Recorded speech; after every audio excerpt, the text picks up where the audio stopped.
Our movie starts with a man named Will. He's a veteran of the Iraq War, but he came back with PTSD after being caught in 2 explosions and losing one of his best friends. Since then, he hasn't been able to live a normal life. He's trying to get treatment now, but what hurts almost as much as the illness is that he's been separated from his wife and son since the war. Let's see what the story is. We flash back to see Will with his squad during a military raid. Will is known by the call sign Ghost because in combat he had a way of appearing and disappearing without a trace, and he was one of the smartest, most effective soldiers out there. During the raid, they're pinned down by enemy fire from all sides. Meanwhile, in another part of the operation, police arrest a man who refused to open his door, breaking it down to take him in. Back in the present, we see Ghost going to see a guy named Donnie, who runs a painting business out of his house. Ghost is there because someone wrote weird stuff on his door. Ghost asks Donnie why he didn't call him for help. Donnie says the jobs Ghost does for him take too long. Ghost tells him to just pay him for the last job so he can leave. Donnie only gives him half the money they agreed on. Ghost is pissed and says that wasn't the deal. Donnie shoots back that the last time he checked on a job, he found Ghost just sitting there reading a book. Ghost explains he has to do that. It's his doctor's orders. We learn Ghost has PTSD. His therapist told him that when bad thoughts come, he has to trick his brain by reading immediately. Donnie tells him he should find an office job instead of wasting other people's time. Even though Ghost says he only reads during his breaks, Donnie just tosses another $10 on the ground in a demeaning way. Ghost manages to control his anger, picks up the money, and leaves. Later, he meets his friend Sam for a walk by the ocean. Ghost tells Sam he almost lost it, almost beat Donnie up and took the rest of his money, but he held himself back, didn't let the rage win. Sam encourages him, saying this is real progress, that he's on the right path to recovery. By the water, they see a mother with her child. Ghost wants to go over to them, but Sam stops him. He tells Ghost to leave them alone, that he can't think about other people until he's healed himself. Sam brings up Ghost's son, William, and his ex-wife, Kimmy. They leave the beach. On the street, they pass an old man begging. He's using U.S. military lingo, so Ghost goes back and asks if he served. The man says he was in Vietnam, 71. Ghost gives him all the money he just got from Donnie. He tells the man it kills him to see people who fought for this country end up on the street. He tells him he should dress well and be proud of who he is. The old man is deeply moved by the genuine understanding in Ghost's words. Ghost is thrown back into a memory of the war, the suffering, his friends dying one after another. The hardest was watching his buddy Miller get shot in the neck while providing cover fire against insurgents. In the present, that memory makes him lose control. He goes back to Donnie's to confront him for the remaining $145, deciding to take it by force. Donnie threatens to call the cops and refuses to pay. Seeing Ghost's rage, Donnie gets scared and runs. Ghost decides to steal Donnie's motorcycle as payment for the money owed, yelling that they're even now. We cut to a woman named Mary. She's in a screaming match with her boss at work, announcing she quits. She's fed up with the pointless corporate system where she does everything but gets no thanks. She throws important files on the floor and storms out. Outside, she sees Ghost speeding past on the motorcycle. They make eye contact, but he keeps going. Ghost rides through the streets until he stops somewhere, gathering all the cash he has on him. He goes to swim in the ocean to cool off. When the motorcycle runs out of gas, he walks to a store, buys a bottle of alcohol, and starts drinking. The drink triggers another war memory, a speeding car packed with explosives heading straight for them. They open fire, but it's too late. The massive explosion kills many of his friends, and the shockwave knocks him out. In the present, Mary sees Ghost again. At first, she thinks he's some crazy guy, but then it hits her. He looks exactly like a famous actor. Meanwhile, Ghost goes to Sam's apartment and drinks heavily. He ends up staring at himself in the mirror, breaking down, crying, and smashing things in the room. Sam watches from a distance, sensing his despair but not intervening, knowing Ghost is furious at himself for losing control, for almost attacking Donnie, for stealing the bike. When Ghost finally passes out on the floor, Sam starts playing a song on his guitar, one he wrote and used to sing back in their army days. We see Sam as the only one who shows up for Ghost, trying to pull him out of his darkness. The next morning, Mary is looking up actor photos online. She finds a picture of Bryan Cranston and sees the resemblance to Ghost, especially with the long beard. She calls calls her friend Emery, excitedly telling her she saw Bryan Cranston yesterday in Florida, riding a motorcycle like a maniac. Emery is starstruck and tells her she should have stopped him, especially since Mary just quit her job to start a new life. Emery tells her to change her look, let her hair down, embrace her femininity. While they're talking, Ghost zooms past again. Mary gets super excited and starts chasing him in her car. Emery tells her not to lose him, but Ghost is going 60 miles per hour, and Mary's car is almost out of gas and can only do about 45. She desperately pulls into a gas station. The attendant flirts with her, saying she looks nice, which boosts her confidence. She finishes fueling and finally finds the motorcycle parked on the side of the road. She pulls over, thinking he might be scouting a film location, and asks if he needs help. Ghost says he hit a dog and is looking for it. She helps him search for a bit, saying if it's dead, they'll find it quickly. They don't find it. Ghost goes back to check his maps. Mary helps him figure out where they are. She introduces herself, says she just quit her job 2 days ago, sick of the soul-crushing routine she's been stuck in for years, waking up at 6 a.m. to the same iPhone alarm, working over 1,870 hours a year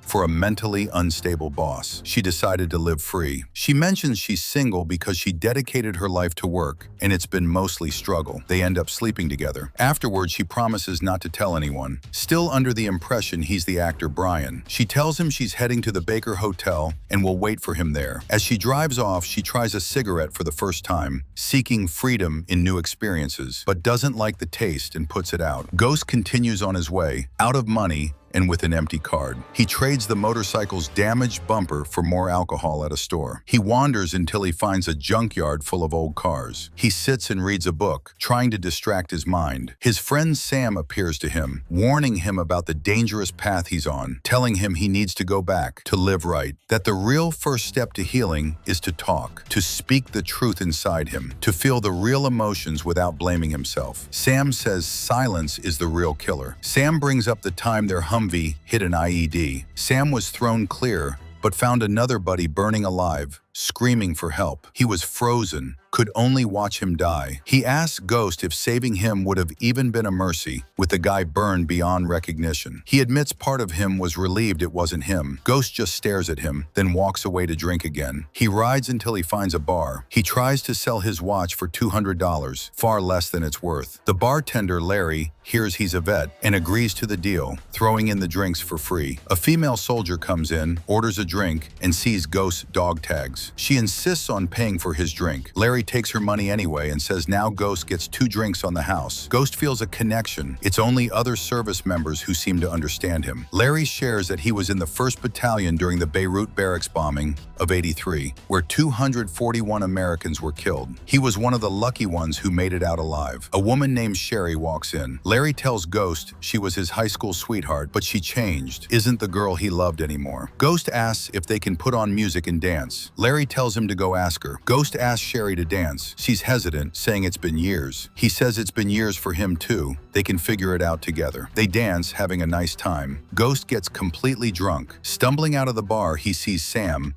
who helps support him. As Ghost is about to pass out, Sam sits him down. Sam asks him what the point of all this is. Ghost says he's trying to outrun his thoughts, to live free for just one day without the noise in his head. For the first time, Ghost confesses something. He feels responsible for the death of their friend Sammy. He thinks he could have saved him, but froze. Sam comforts him, saying they were at war. Losses were inevitable. He reminds Ghost they called him Ghost because he was the bravest, smartest of them all. It wasn't his fault. That's just war. He pats Ghost's head and leaves. We cut to Mary checking into a hotel downtown. She hears a motorcycle and looks out the window to see Ghost stop in front of the hotel, then drive off. Ghost rides until he sees 2 boys playing with toy guns. He gets off his bike with a gift, a toy car. He approaches and asks one of them if his name is William. The boy says yes. He looks nervous. The other kid runs off. It's clear William recognizes Ghost as his father. Ghost asks if it's okay to come closer. William agrees. Ghost gives him the toy, which he loves. Ghost tells him his mom was right. He was in the army, got hurt in the war, and has been away since. William asks about his injury. Ghost says it's in his brain from 2 explosions, and that one of his friends died. The other boy runs to tell his mom. William's mom, Kimmy, sees a man with her son from a distance and panics. She speeds over in her car, but as she gets closer and recognizes Ghost, she's overwhelmed with emotion and starts to cry. That night, Ghost goes to their house. Kimmy's current husband, Bo, is home, home and is upset that Ghost came into his house and spent time with William. He's also wary because he knows about Ghost's PTSD. Kimmy tries to smooth things over to avoid a scene. Ghost sits with William in his room, explaining the one thing he understands best: war strategy. When William says he wants to join the army too, Ghost tells him he fought so his son wouldn't have to. That military life is incredibly hard. They go down for dinner. Despite Beau's discomfort, he decides to be hospitable since Ghost hasn't caused any trouble. Later, Ghost tells Kimmy she chose a good man, and he hopes she's happy. Before leaving, Beau corners him and asks if he's really only here for his son. Ghost assures him, "Relax, I'm only here for William." Beau sits alone outside. Kimmy joins him to make sure he's okay. He admits Ghost seems like a decent guy, not what he expected. He asks Kimmy if she still has feelings for Ghost. She tells him she loves him, but doesn't deny she still cares for Ghost. William stays in his room, thinking about what his dad said, looking at the old photo Ghost gave him, a picture of Ghost holding and kissing him as a newborn. Ghost calls Mary and goes to meet her at the hotel. He tells her she's beautiful. She's thrilled to hear this from who she thinks is a famous actor. When she says she loves his work, she means his acting, but he thinks she's talking about his military service. The next morning, Mary wakes up to a note by the bed. Strangely, it's signed Ghost. She first thinks it's a joke. Her phone rings. It's Emery on speakerphone, and the whole office can hear her recounting her wild last couple of days. Meanwhile,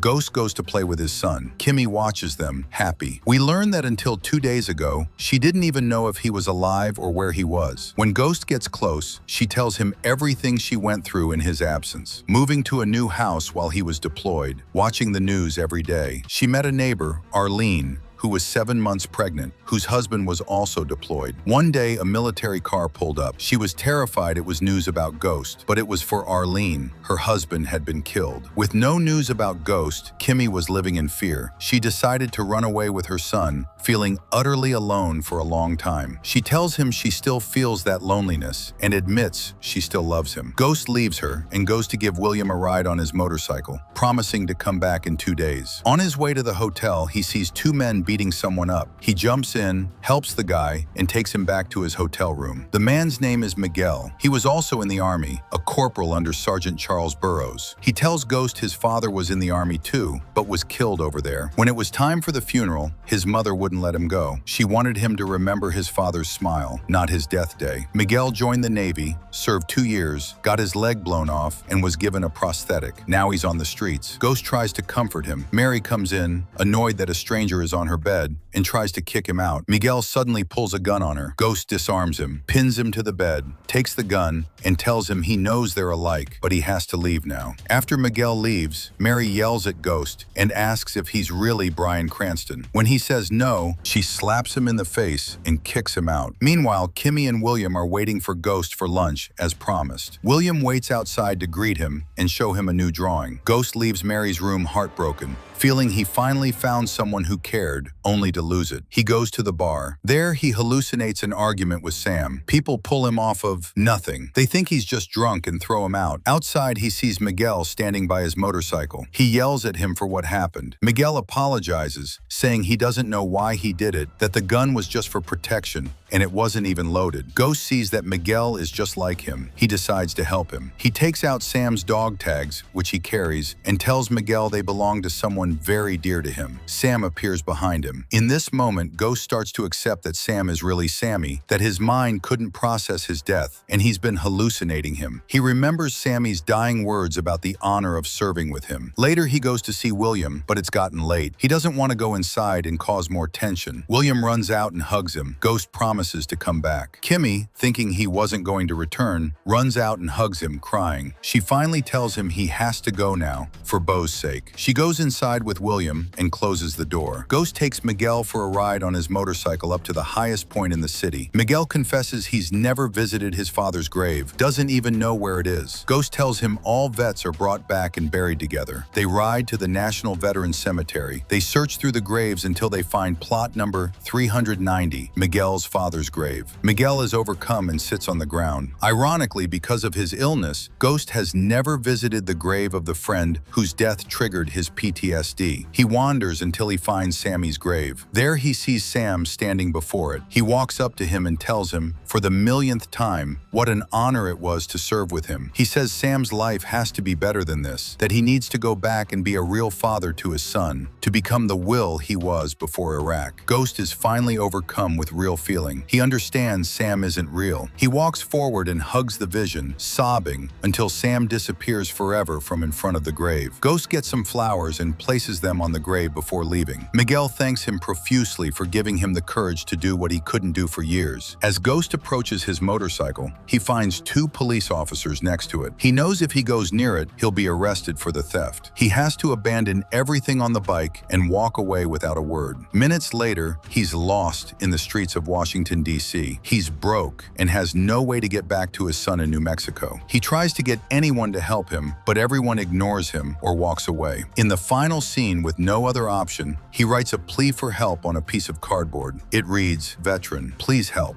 And with that, this movie comes to an end. If you enjoyed the recap, support the channel with a like, share your thoughts in the comments, and subscribe for the next movie.